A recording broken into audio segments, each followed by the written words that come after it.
Welcome everyone to the Life on Track TV show and podcast. I'm so excited where we're here to bring you into the driver's seat of your own life. Not my life, not anybody else's life, your life, personally and professionally. And I have an amazing guest today, Clarissa Burt. I'm so excited to bring her on. I'm your host, Erin, and Clarissa, I'm going to read her bio. She's right here, this beautiful woman right there.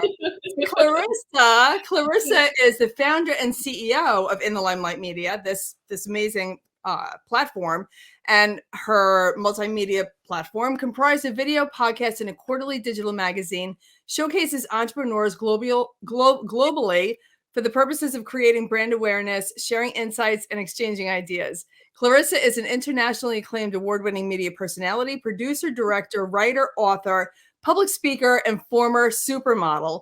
Clarissa is also the winner of the Celebrity Survivor Show.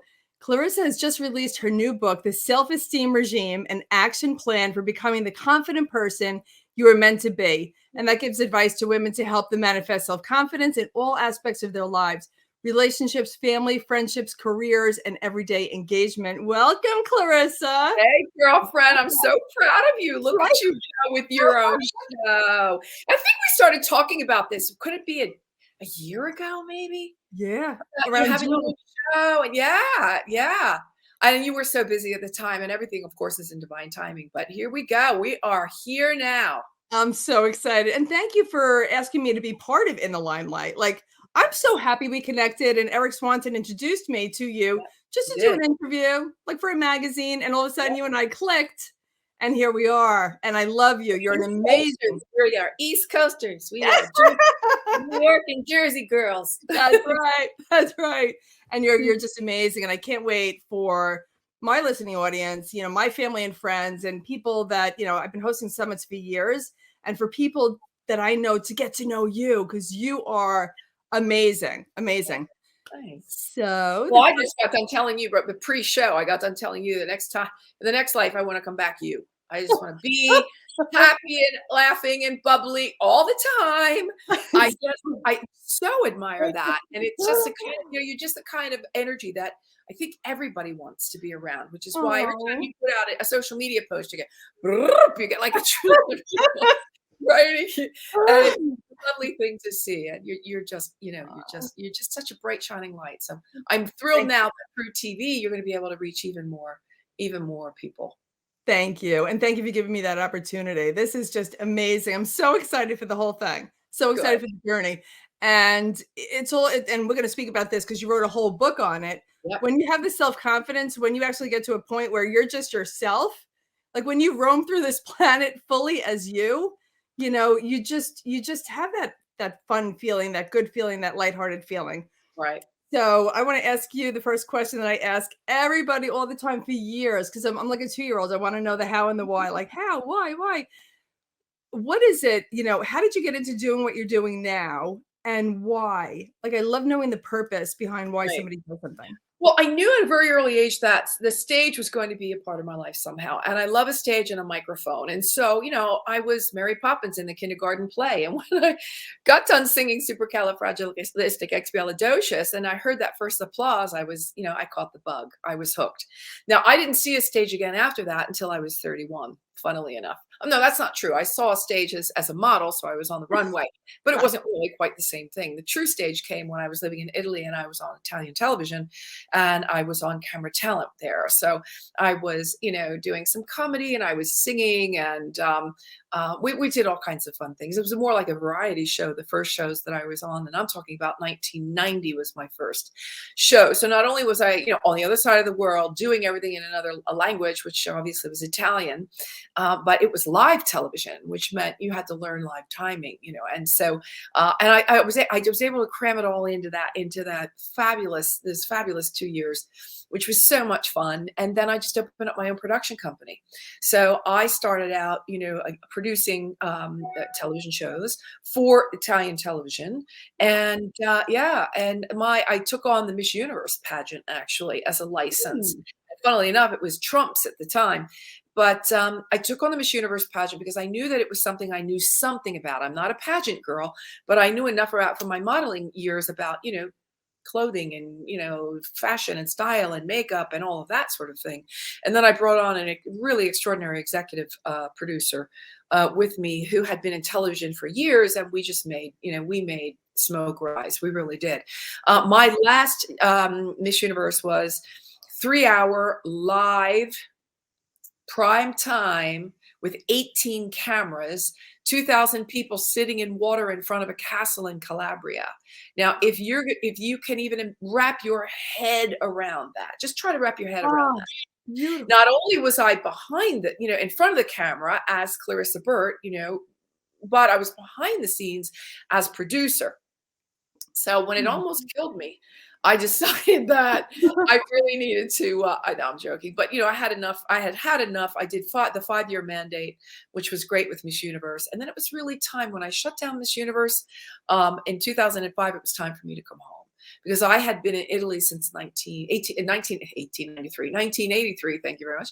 And I wanted to come home. My grandmother was in her last years, my best friend, and I wanted to come home. And that's what I did. It's amazing. It's amazing. I mean, you just cut to the chase in a whole lifespan of traveling the world, supermodel. I mean, you just like brushed over that like everybody does that. Supermodel. I mean, like all over every cover of every magazine. Well, remember now, I don't like leading with that because I'm not a supermodel anymore, and I haven't been for a very long time. I know. So people look at me now at 63 years old, and I'm going, oh, she thinks she's a supermodel. What is she? No, but let's give credit when credit's due, though. I mean, and because you're an influencer and you inspire so many young people, to be able to get out there and do what you want to do. You lived in Manhattan. You lived in Hong Kong, right? Tokyo. Yeah, I lived there. I lived in Tokyo for a while. Yep. Italy. I lived in Switzerland and Italy, in Paris. Oh God, yeah, Texas. LA.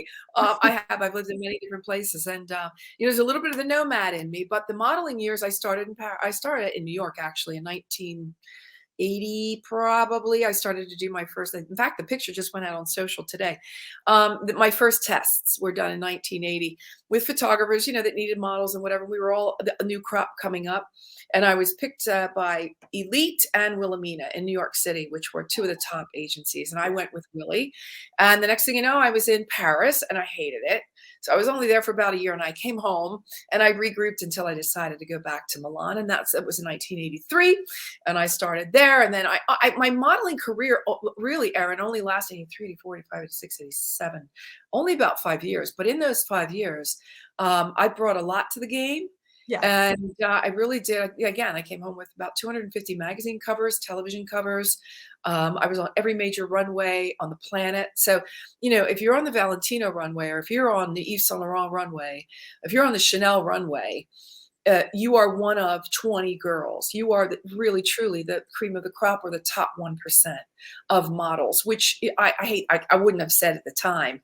But right now, I mean, I can say that, that was the kind of level of why they were called supermodels. The other reason is because supermodels are known also not because of the celebrity status, but because that you can take them from a catalog to a runway to a beauty campaign to, you can take them. I used to have my own counter in Bloomingdale's in New York City for 10 years.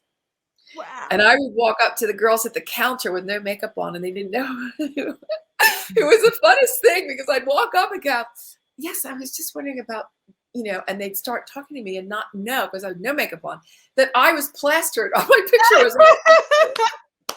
I went to Thailand and walked into a beauty store, and there I was again.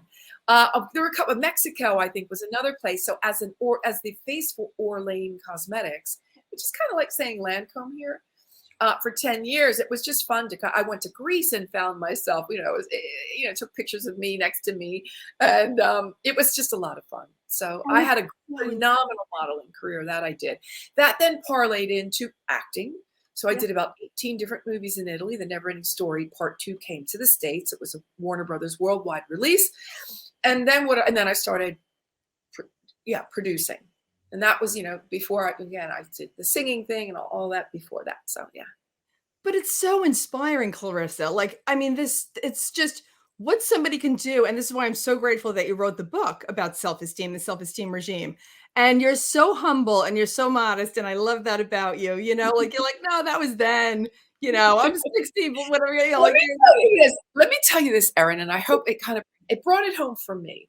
And I would say to everybody, you know, I said, God, no, please don't use supermodel anymore. Let's not use that because it's not true anymore. It's not how I want to be identified. And they said, well, why not? I said, well, look, I've gained at least 20 pounds since then. I'm not that thin. I'm not as pretty as I used to be. You know, that's not me anymore. And they said, you know, Buzz Aldrin went to the moon in 1960. right, right. And you know, he hasn't been on the moon in 50 years, but he's still an astronaut. I went, oh, okay, all right. Yeah. Yeah. So I said, all right, leave supermodel in the resume, but let's not lead with that. So. Okay. Okay. So we'll lead with your book. Let me just go back for 1 second because my aunt is very similar to you. You know, she passed away years ago, but she was one of the first women traders on Wall Street. You know, back like in the 60s when oh my God, it was just, and I was riding around in limos as a little girl in Brooklyn with my aunts, you know, just going into Manhattan. And it was the energy was so great. But as she got older and she was removed from it, she didn't like it. She used to always say something like, you're only as good as your last win, or you're only as whatever it was. And I was like, really, Aunt Rita? Like this monster, and this, like, you know, you got to be kidding me. So it's amazing, and I want you to share it forever because, like I said, you're so inspiring, and I love everything that you've done in life. Clarissa has led you to where you are now, right? Well, so it's all divine timing. First of all, my middle name is Rita, so I'm Clarissa Rita after my two grandmothers, and I say you're only as beautiful as your last good deed. So Aunt Rita and I we're kind of like you got a connection going on there. That's amazing. Wow. Yeah. No coincidences. No coincidences. So let's get into your book. Let's talk about your book, The Self-Esteem Regime. So I want to speak about first, let's speak about the messages that you have in the book. And then I'd love to get into the pandemic and how we can take those messages and really, really help people. Yeah, the book has been in me for a really long time. I've been wanting to write a book about self-esteem for as long as I can remember. And I was at Greg Reed's Secret Knock, and I was on stage, and I had spoken when Gary Krebs, who is another secret knocker from way back when, came over and said, I want to write your book. And that was the beginning. And that was about 4 years ago. And I went to Connecticut to his house once, and we met in New York City twice. And I just brought a whole bunch of things I had been saving for a long time. I knew the name of the book. I knew I wanted 12 chapters. I knew what I wanted the chapters, how I wanted them to break down. I wanted to have exercises in there. I wanted to have Clarissa's Corner. I wanted to have the clarion call. I wanted to have affirmations. I wanted to have case studies, and to have it also be an easy read. It is an easy read, but the work, when you start to do it, may not be so easy. And a lot of people are working on things that they knew they had to work on and just were kind of avoiding. Some people are working on things they didn't even know they had to work on, and that they're finding out along the way. And other people are working on things that that they didn't know kind of like was a thing, that they're making a thing, like they're making it become a thing. Like responsibility, I think, is the third chapter. What are you taking responsibility for, and where are you shirking responsibility? And that's, you stop and think about it. If you sit with yourself, I'm saying for half an hour, make this is where I'm good and this is where I'm lacking list. You're going to start coming up with things because we move at such a fast pace, Erin. We're constantly moving, and and that's why so many of the gurus and people that we all listen to say, just stop and go within, quiet down and go within, listen. And this is kind of the same thing I'm saying when I say make these lists. And when you sit with yourself and you start to think, gosh, I really should have done that. I'll put that on the list, the to-do list now. Or gosh, I really should have, not closed that relationship in that horrible way. Let me go back and kind of fix that, whatever it is that's coming up for you in your life. I also am very big on mirror work. So it was something that Louise Hay had adopted, but she might have even indoctrinated. I don't know. But I also know that Jack Canfield used it in some of his teachings as well. And boy, I'll tell you, if that is not some of the most powerful work you will ever do, is when you start talking to yourself. Yeah. Talking to yourself as you're walking down the street, like you're looking at it. There's no deeper soul dive that you will ever do like when you're in front of a mirror and people go, oh, that's so weird, or it's so cool, corny, or so. It can be very painful. So get some tissues, be ready, but don't give up. A lot of people, when they start to feel the pain, they give up, they back off. And that's not what this book about. Well, I called it a regime for a reason. A regime is an organized way of doing things. I put it in an organizational structure so that you'll start with release and you end with reciprocality or reciprocal. In other words, learning how to give and take. How many of us learn only how to take and never give? Yeah. Or vice versa. How many of us learn only how to give but never take? And that's not fair to who's trying to give to you. So lots of work to be done here. And it's I'd love to be able to sit here with you for the next 5 hours and tell you exactly what the book is about, but I do urge people. Can I ask you a quick question about the mirror work? Yes. I love that you brought that up because, like you said, so many people like, oh, talking to yourself is weird. And it's so powerful when you can look in the mirror and literally look so deep into your eyes, because your eyes are the window to the soul. I say it's like on the cellular level, like you're going that deep that you're like what you just said, you're talking to your soul and you're giving yourself permission to bring all that stuff up. Where we're just normally cramming it down. We don't want to deal with it. We don't want to look at it. Like you said, there's just everything's happening so fast. But in your book, you're giving people permission to get in front of the mirror, get real with yourself, let it come up and release it. And then this affirmation work they can do as well. Yeah, there's the affirmations are there, or you can, use your own. I put them in there as a prompt, certainly just to get you started and kind of get you started. But then, once you're ready to flow, the wording will come to you. What serves you will be there for you. As they say, go inside because the answers are there, and it's true. So, and it's a very, again, powerful exercises throughout the entire book. But again, it's a regime, and it is put your big girl panties on or big guy panties on. Oh, sorry, not panties, undies, BVDs, or maybe you are a guy that wears panties. I don't know. If you're a guy and you wear panties, you're welcome all the same. It's all. Whoever it is. It doesn't matter. It's just, it's time. Look, here's the one thing I can promise everyone, and that tomorrow is not promised. Yep. What are you waiting for? Let's just do the work. Do it. If you're going to be better on the other side, if you're going to be a better you, if you're going to be living in a deeper truth, and with more light and love and abundance, then why not do it? Yeah. Why not do it? And especially during a pandemic. We have a pandemic going on. Like you said, tomorrow's not promised. We've never had anything like this in our lifetime, and in your book, and you're focusing on the self-confidence, how we speak to ourselves, what we're thinking about ourselves. Like this plays a huge role in what we act out regarding ourselves. Can you speak into that?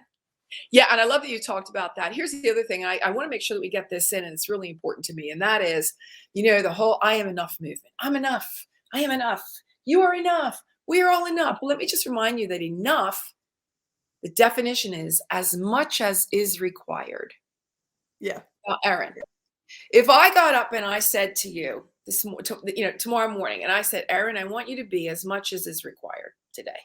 That would be so boring. That would be so horrible. Oh, that's the point here. I would have to try to be mediocre. We are so much more than enough. Yeah. And we need to be living in so much more than enough. I want you to stop apologizing and with, oh, I hate to bother you, you're not bothering anybody. Just stop with apologizing. That's not okay. Standards and boundaries are not attitude. Your standards, let me say that again, your standards and your boundaries are not attitude. They are your God-given right. They are a birthright. You need to be treated the way you want to be treated. You've got to teach people through, boundaries how you want to be treated, what you will and will not put up with. Remember that life gives you what you put up with. Life will give you what you put up with. So don't be anybody's doormat, right? Yeah. And create your boundaries. Now, boundaries are going to get some noses out of joint, it's going to hurt some feelings. And remember, tribe mentality, your natal community, they're going to want to hold on for dear life as you're moving on, and love them through that. Love them through it. Just love them through it, and everybody's going to be fine. Boundaries do not mean that you need to get angry about something. I'm set. No, we don't need boundaries are set with ease, joy, and glory. Just set them Mm, and I just love start. it. Yeah. I love it. I love it. And I love what you just said about, we have roles in a family, and people get very used to your role in the family. So when all of a sudden you realize that you have to create boundaries, Yeah. they're going to get like, "Oh my God, I'm so used to you not behaving like that," but I love what you're saying. Like, you really have to stick to your guns and make sure that you keep those boundaries in place. How are What you are speaking you, to yourself? yeah. How are we all speaking to ourselves? I mean, I know that I catch myself sometimes going, damn it, that was really stupid. Well, okay, it was just a mistake. It's not that big of a deal. Fix it. Yeah. But now what you do is there's that stupid imprint or any other, derogatory term that you want to use. Now you've got that, and you've got to work on all over again, getting rid of it. So just stop. And Just everybody does. Everybody on the planet. That's why it's personal development forever until we take our last breath. Personal and professional development until we take our last breath. I was on the phone with David Corbin a month or so ago, and he was going through the illumination with me, right? Like, illuminated things that I had no idea were there. And one of the things I used to do all the time that I don't do anymore was explain myself to death. Like, I would explain, like, I'd say something and explain it because I didn't want to be misunderstood. I didn't want to be taken the wrong way. And he was like, "Stop doing that." I didn't even realize I was doing it. So in your book, I love everything that you write about with regard to all of this because it's so empowering and it yeah, lifts everybody up. And the show is all about life on track, right? So it gets you not back on track. Who wants to go back on track? That was right. not working. Like, you want to get your life on the track we were born into this world to be on. You want to And go you're forward on track. You want to go yeah, forward on track, right, Erin? and Right. on the track that we were born into this world to be on, right? Like, that expression, "stay in your lane." Like, you're born into this world to be on a certain track. And we know when we're on track because we feel like it's so easy. It's with grace and ease, and it's fun, and it feels good. And we know we're off track when all of a sudden it's like it doesn't feel so good. It feels you're getting those hunches and those not so good feeling. And then you just want to go on the track that you were born supposed to be on. But your book is an instrument to all of this, and especially It during really is. the pandemic. I mean, Well, the pandemic is, I think that it was divine timing, Erin. It really was because, this is kind of coming, if you will, on the heels of the Me Too movement, which was amazing. And I take my hat off to the younger generations. We were taught quite differently. And that was, it is what it is, and it's just the way it is, and cross the street. Or pretend not to see them, or close one eye, or just keep it to yourself and keep on moving, and tell that kind anybody. of stuff. So the younger generations kind of went, that's a bunch of crap. And so Yeah, they finally started to face, look at how all the towers have fallen now yeah, ever since. yeah. And from, Bill Cosby to, I can't even remember the damn names of all of them, but then the self-esteem regime came in, and I think it came in a really great time because they were 2 years, or have been almost 2 years now. Pretty much we're on track at 2 years at this point, of loss of faith, loss of hope, loss of family, loss of money, loss of jobs, loss of esteem, loss of just loss. Now, not everyone. I myself, I've been through some loss, but it was also a time for my business to soar. I didn't have the bright, shiny objects. I had to stay home. The only thing I could do was sit in front of my, computer for 16, 17 hours a day. And I really made much happen in that amount of time. For others, they've lost friends or family or, sense of self. Yes. I Yeah. mean, people they are in need of the Clarissa Rara session. Just pick the book up, go Yeah. through it, do the work. We're working on this also in the mastermind. My mastermind is called the In the Limelight Blast Her Mind. We've got about 20 women in there, about 18 now. And each, we have 12 sessions and there are 12 chapters. So every other Monday, we're working on a chapter. And I'm telling you, Erin, women are coming back a week after, session after session. One was Clarissa, this book has changed my life. It's changed I'm my life. sure. Another Yeah. one, and we never, like, every session we get together, there's at least one that we need to hand the box of tissues to. You're having virtual Yes. tissues because Breakthrough. Yes. they're having a breakthrough. or, you know, they're some sort of self-realization, and it's powerful stuff. And we are, you know, again, we are not who as powerful as powerful as we're going to be tomorrow. And everything that we're, you know, we're wanting to become is what we're learning today. And so I absolutely really, I'm not, because look, I'm not going to, I make a, you know, not even enough to make, you know, to buy a cup of coffee for what I, you know, I finally will get from the book. That's not the point. For me, Right. it's a three M's. It's a manual, it's a mission, and it's a movement. Mm. It's a manual, it's Mm. a mission, and it's a movement, because I want to see, you know, people all over the world living in happy, healthy self-esteem. And why? Because before your feet hit the ground in the morning, if you're not living in happy, healthy self-esteem, and again, it ebbs and flows, life Yeah. changes and it throws stuff at you. But if you're standing in your stead and you let the world navigate around you and you're firmly planted, the chances are that you are going to be living in a really great relationship with yourself, and certainly living in fabulous relationships with everyone else. It's not always possible. We aren't perfect. We do the best that we know how to do. But books like these are books that you will pick up along the way and read again. Because when you read it the first time, you're only going to be able to peel from it, or garner from it what you need at the time, Yeah. like many books. Yeah. 6 months from now, you might pick something else up. 3 years, read it again. You might, you know, you might go, I don't remember reading that the first time. It's because you need to hear it now. You need to learn it now. Yes, yes. And to read your book over and over and over again, like you said, the confidence, and you speak about courage. It takes, you have to have the courage first, you know, to get out there and do the things that you need to do to get the confidence and to gain the happiness, and to read your book over and over. It's really like a textbook. You know, it's not a novel that you just flip through and you're like, oh, this is Yeah, great, you know, and then you put it on, you put it away like, you know, a romance novel. It literally is, it's a roadmap. It's a roadmap to inner peace. I mean, how much do you pay for Inner Peace? I mean, it's priceless. It's like yeah, fine. It's better than the Hope Diamond. It's better than the Hope Diamond. You know, so to be able to read it or study it and read it over and over and over again, and everybody has to run out there and get it. And I know that you also at this time went so fast with you, and I want. Oh my God, that's so fast. So I know you have a free gift for the audience with your branding and media consult. in You the want to tell? limelight, yes.